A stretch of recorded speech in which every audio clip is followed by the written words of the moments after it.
आपको बताने वाला हूं कि आपको पोल्ट्री फार्म बनाते टाइम किन किन बातों का ध्यान रखना है और आप इसको कैसे बना सकते हो। तो सबसे पहली चीज़ जो पोल्ट्री फार्म बनाते टाइम आपको ध्यान रखनी है, शेड के बारे में।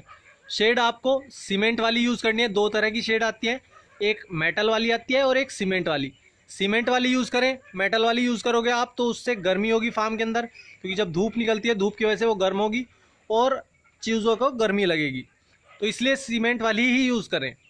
और बात करते हैं, ये जो आपको आयरन पाइप दिखाई दे रहे होंगे, मतलब लोहे के पाइप, ये आपको मार्केट से किसी भी मार्केट में मिल जाएंगे। और ये आपको हैवी वाले यूज़ करने हैं, क्योंकि अगर आप ये हल्के वाले यूज़ करोगे तो उससे आपका फार्म ज़्यादा टाइम तक नहीं टिक पाएगा और ज़्यादा ड्यूरेबल नहीं होगा। हर तरह के मौसम को सहन कर लेगा अगर आप हैवी पाइप का यूज़ करोगे तो चलिए मैं और बातें भी बताता हूँ किस किस बात का आपको ध्यान रखना है। आपको अपना फार्म ईस्ट टू वेस्ट बनाना है, मतलब पूरब से पश्चिम की ओर लंबाई में।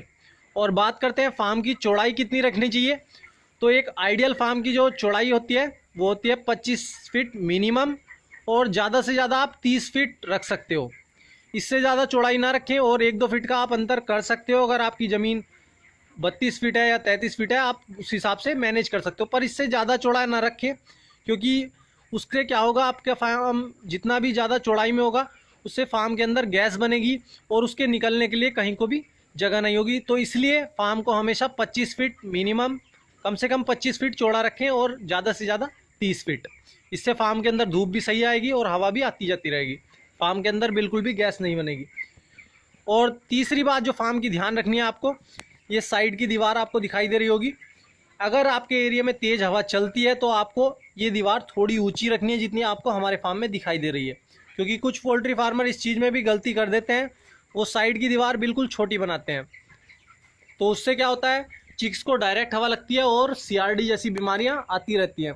तो आपको भी आपके एरिया का मौसम देखना है। अगर आपके यहाँ पर ज़्यादा ठंडा मौसम रहता है तो आपको ये साइड की दीवार थोड़ी ऊँची रखनी है, जितनी हमारे में। मैं आपको बता दूंगा कि कितनी फिट की है दीवार है। और तीसरी और आखिरी बात पोल्ट्री फार्म के लिए बहुत ही ज़्यादा ज़रूरी है, आपको अपना फार्म ऐसी जगह पर बनाना है जहाँ तक का रास्ता बिल्कुल नॉर्मल हो, मतलब ट्रांसपोर्टिंग की फैसिलिटी हो वहाँ पर बढ़िया हो जाए। क्योंकि जब भी आप मुर्गे को बेचोगे या फिर चूज़ों को मंगाओगे अपने फार्म पर तो आपको परेशानी होगी अगर आपका रास्ता ठीक नहीं है तो अपने फार्म के लिए रास्ता पहले, सबसे पहले यही चीज़ आपको ध्यान रखनी है, क्योंकि जब भी इंपोर्ट और एक्सपोर्ट करोगे आप मुर्गे को तो आपको परेशानी होगी अगर आपका रास्ता ख़राब होगा तो। और फार्म को ऐसी जगह पर बनाएं जहां बिजली की भी सुविधा हो, इलेक्ट्रिसिटी की भी फैसिलिटी मिल जाए, क्योंकि बिजली बहुत ज़रूरी है पोल्ट्री फार्म के लिए। क्योंकि रात के टाइम आपको लाइट की ज़रूरत ज़रूर पड़ेगी, क्योंकि ये ब्रॉयलर मुर्गा जब तक आप इसको लाइट दोगे फीड खाता रहेगा, और अगर आप लाइट नहीं दोगे रात के टाइम तो ये फीड खाना बंद कर देगा और इसकी ग्रोथ कम होगी, और इससे आपका नुकसान भी हो सकता है। क्योंकि गर्मियों में फार्म को ठंडा रखने के लिए भी पंखों का और स्प्रिंकलर सिस्टम का इस्तेमाल करा जाता है, वो भी इलेक्ट्रिसिटी से ही होता है। और दूसरी चीज़, आपको समरसेबल नल या फिर पानी की तो सुविधा ज़रूरी है, क्योंकि अगर आप ऑटोमेटिक ड्रिंकर लगवा रहे हो तो आपको टैंक भी रखवाना पड़ेगा अपने फार्म के लिए। और ऑटोमेटिक फीडर अगर आपको लगवाने हैं उसके लिए भी इलेक्ट्रिसिटी की ज़रूरत पड़ेगी। ऑटोमेटिक फीडर के बारे में मैं वीडियो बनाऊंगा, उसका थोड़ा कॉस्ट ज़्यादा है। अगर आप ऑटोमेटिक फीडर भी लगवाना चाहते हो अपने फार्म पर तो उसका थोड़ा खर्चा ज़्यादा आता है, बस आपको लेबर कॉस्ट कम पड़ती है, आप अपने आप ही उसे मैनेज कर सकते हो। और वो ऑटोमेटिक रहता है फुल्ली, एक बार आपको सेट करना है, वो अपने आप जितना फीड चिक्स खाते रहेंगे उतना ही फीडरों में आता रहेगा। और जैसे आप ड्रिंकर को तो देखते ही हैं, ड्रिंकर तो ऑटोमेटिक अगर आपने लगवा रखे हैं तो ज़्यादा बढ़िया है, वरना आप इसको लगवा सकते हो, ये ज़्यादा कॉस्टली नहीं है। और जैसे मैंने आपको बताया, फार्म को हमेशा पूरब से पश्चिम की ओर लंबाई में रखें, क्योंकि ये रिसर्च करी गई है इसके ऊपर काफ़ी सारी। और जितने भी बड़ी बड़ी कंपनीज़ के फार्म हैं या फिर जो आइडियल फार्म है, एक तरह से कहें तो बिल्कुल अच्छे फार्म है, वो है पूरब से पश्चिम की ओर। आप भी ऐसे ही बनाएं, फ़ायदे में रहोगे। और साथ ही साथ मैं आपको एक और बात ये भी कहना चाहूँगा, अगर आप नए पोल्ट्री फार्मर हो या फिर नया पोल्ट्री फार्म खोल रहे हो तो आप पोल्ट्री फार्म चाहे बड़ा भी बना लो, पर आप एक बार शुरुआत करते टाइम 500 चिक्स से करके देखो। क्योंकि कोई भी बिज़नेस अगर आप छोटे स्केल पर शुरू करोगे तो उसमें आपको पूरा आइडिया हो जाएगा कि मुर्गे को कैसे सेल आउट करते हैं और किन की टेम्परेचर रखना पड़ता है, क्या क्या टेम्परेचर कितने दिनों पर हमें रखना पड़ता है, इन सब के बारे में भी आपको जानकारी हो जाएगी। और किन किन मेडिसिन का यूज़ किया जाता है उसके बारे में भी टोटल आपको जानकारी मिल जाएगी। और एक बात और, मैं आखिरी बात ये भी कहना चाहूँगा आपसे कि अपने एरिया के पहले फीड डीलर से कांटेक्ट करें। वो आपको बताएगा कि आप फीड कहाँ से ले सकते हैं, वो आपको चूज़े के बारे में बताएगा, चिक्स कहाँ से ख़रीदने हैं, वो आपको पूरी डिटेल्ड जानकारी देगा।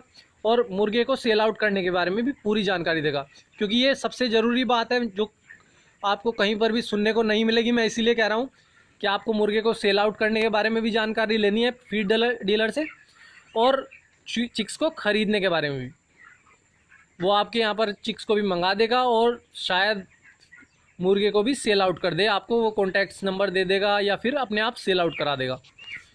और मैं आपको इसीलिए बातें बता रहा हूँ जिससे आप लॉस में ना जाएं, क्योंकि काफ़ी सारे नए पोल्ट्री फार्मर इस वीडियो को देख रहे होंगे और उनको कुछ जानकारी नहीं होगी, तो इसलिए मैं आपको ज़्यादा से ज़्यादा जानकारी देने की कोशिश कर रहा हूँ। और जो पुराने पोल्ट्री फार्मर हैं उन सबको इन बातों का पता होगा, और इसीलिए मैं अपना एक्सपीरियंस आपके साथ शेयर करता रहता हूँ। और मैं एक बात और ये बताना चाहूँगा कि मैं डेली वीडियो बनाता हूँ अपने मुर्गे की, डेली डे 1 से लेके जब तक मुर्गे को सेल आउट करते हैं तब तक मैं डेली वीडियो बनाता हूँ। तो अगर आप नए पोल्ट्री फार्मर हो तो हमारी वीडियोज़ को डेली ज़रूर देखें। आपको लिखना क्या है, यूट्यूब पर जा करके पोल्ट्री गुरुजी डे 1, इस तरह से डे 1 डे 2 करके आप कुछ भी सर्च करिए, हमारी वीडियोज़ आपको मिल जाएंगी। गूगल पर भी सर्च कर सकते हो, पोल्ट्री गुरुजी लिखना है, पोल्ट्री गुरुजी डे 1, पोल्ट्री गुरुजी डे 2, इस तरह से आपको हमारी सभी वीडियोज़ मिल जाएगी। और आज के लिए बस इतना ही, अगली वीडियो का इंतज़ार करें। हम डेली इसी तरह से आपके साथ अपना एक्सपीरियंस शेयर करते रहेंगे। और आपको जो कुछ भी पूछना हो, मैं आपका कमेंट अगली वीडियो में लूँगा, तो आप नीचे कमेंट ज़रूर करिए। मैं उसके ऊपर वीडियो बनाने की ज़्यादा से ज़्यादा कोशिश करूँगा जिससे सभी पोल्ट्री फार्मर तक वो आपकी बात पहुँच सके। धन्यवाद।